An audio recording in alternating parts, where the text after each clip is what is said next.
right, good morning, Gunslingers. Chief Power here. Excited to have another opportunity to connect with you on our latest Chiefs Corner. And this is a very special Chiefs Corner we have today because we have a very special guest, somebody who's well known across our wing and certainly our Air Force, Dr. Will Fitzsimons.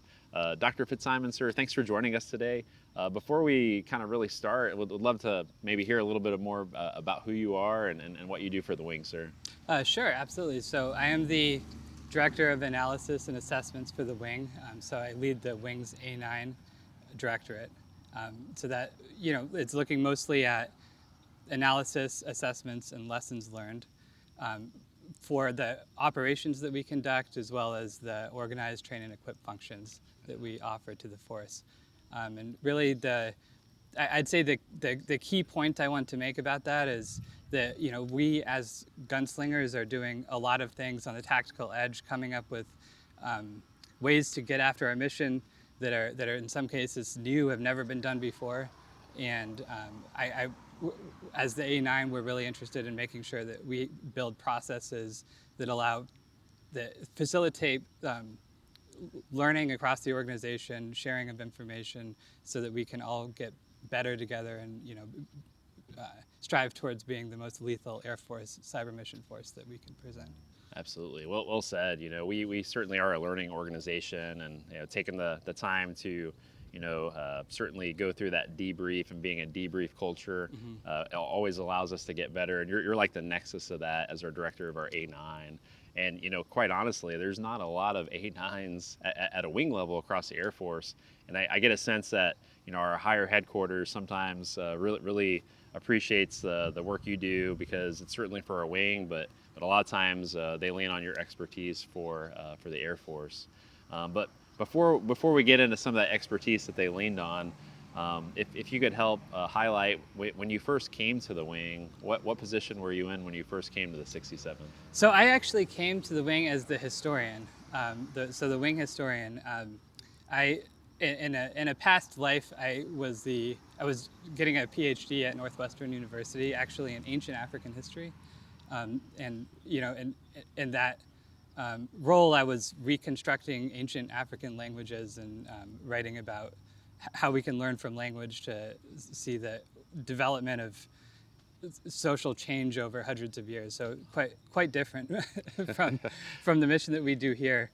But I was looking for a change while I was doing that, and saw the opportunity to come here and kind of have a front row seat to writing the history of the cyber domain as it emerges as our kind of our newest domain in warfare.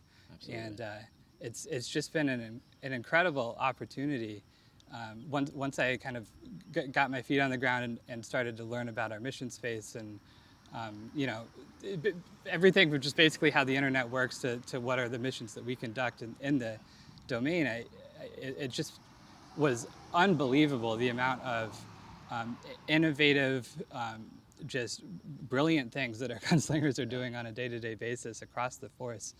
And I just absolutely loved having the opportunity to talk to them and ask questions and get to do some ride-alongs on missions and really see from start to finish what makes us tick as an organization.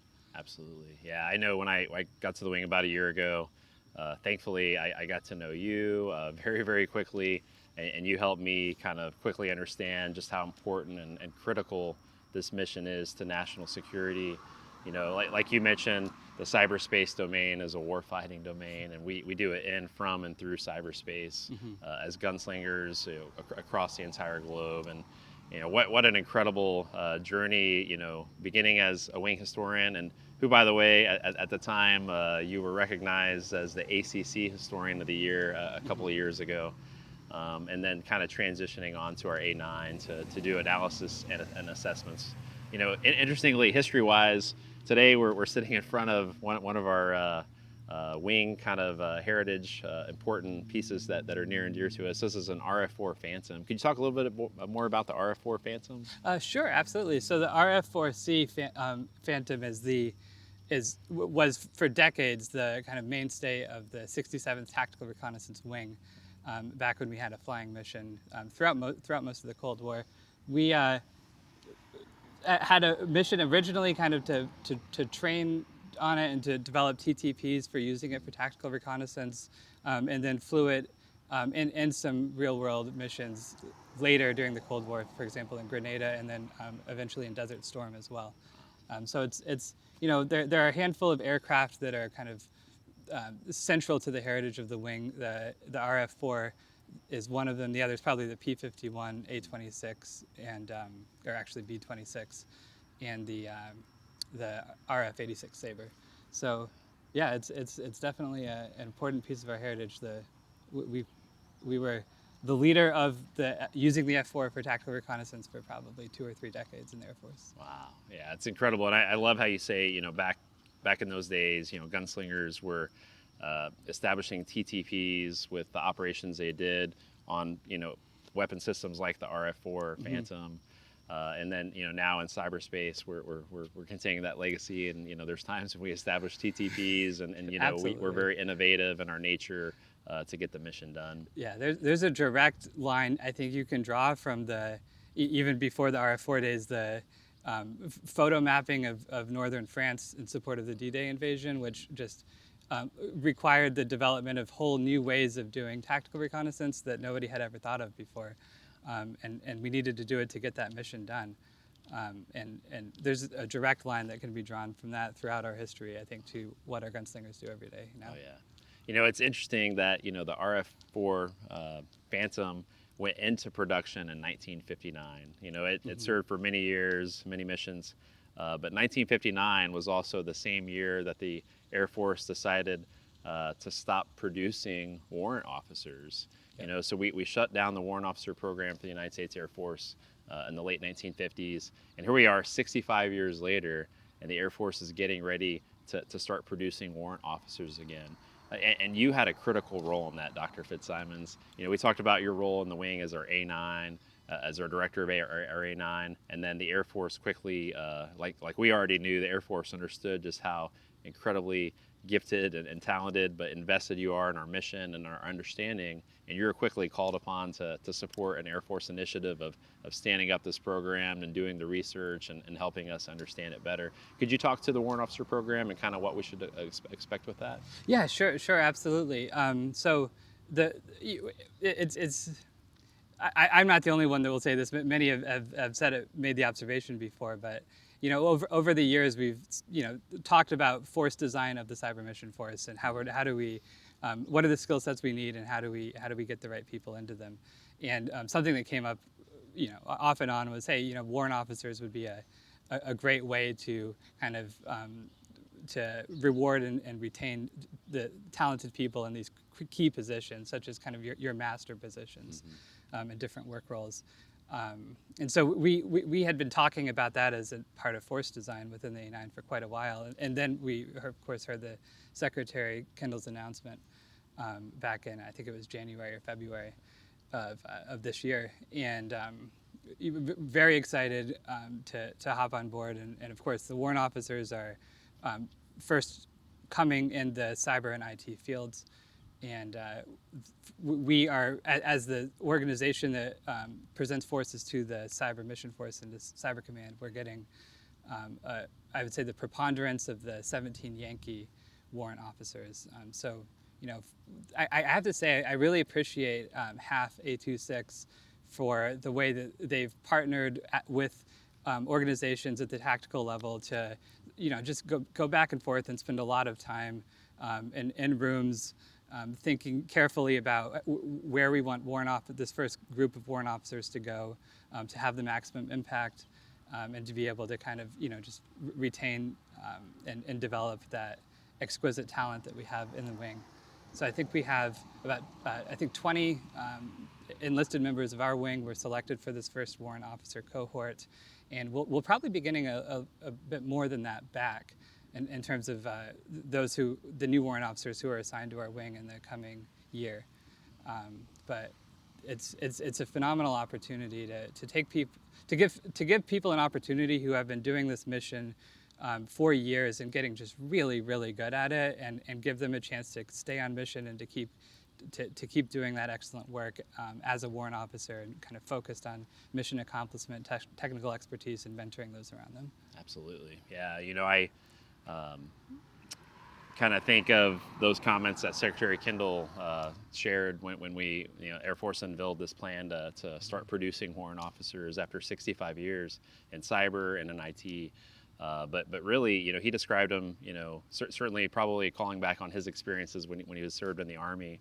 But warrant officers are that master tradesmen. They're the ones that are just experts at their craft. And to your point, to be mentors in the organizations, establishing this technical expertise it's an imperative. And we got to have that the experts kind of developing the breadth of knowledge, the depth of knowledge, and those skills. As we continue to advance the capabilities that we provide to our nation. We got to have the mentors, the experts, the ones that are on mission. Growing up on the enlisted side or the officer side, you're that technical expert, but over time, as you promote, you kind of promote yourself out of that. But warrant officers are going to continue to be the experts in their skills and their crafts that we need them to be.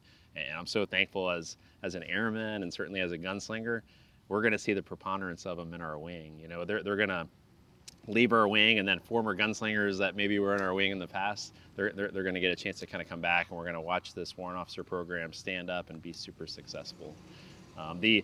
It's exciting to connect with you today, Dr. Fitzsimons. You're a civilian airman. You're serving your country every single day in an amazing way. But on top of that, you're a lieutenant colonel in the Army Reserves. What do you do for the Army Reserves, sir? I'm in civil affairs. I'm assigned to what's called a Civil Affairs Command, actually out of Staten Island, and I'm part of a team that it's called the Functional Specialty Team. But we're a team that has experts in various fields that the Army typically doesn't develop and train people to be experts in. So, for example, we have economists, we have agriculture experts, we have transportation experts, and things like that. I kind of lean on my past as a historian, doing a lot of anthropological work. So I'm kind of the cultural heritage person in that organization. Yeah. But we support geographic combatant commands with kind of an analysis of plans. We help build the environments for exercises and that sort of thing to kind of provide a more well-rounded, holistic view of the civil considerations in any operational environment. And it's a great mission. I love the people I work with, and I love being a part of it. Absolutely, yeah. Well, we're grateful you're a part of this wing. Like we absolutely shine as America's premier cyber wing because of great leaders, great airmen like you who also are soldiers as well. But Dr. Fitzsimons, thank you for what you do. Thank you for being a gunslinger, and thanks for sharing this time today in today's Chief's Corner. So excited to get back out there, and we'll be excited to see this Warrant Officer Program roll out in the coming months.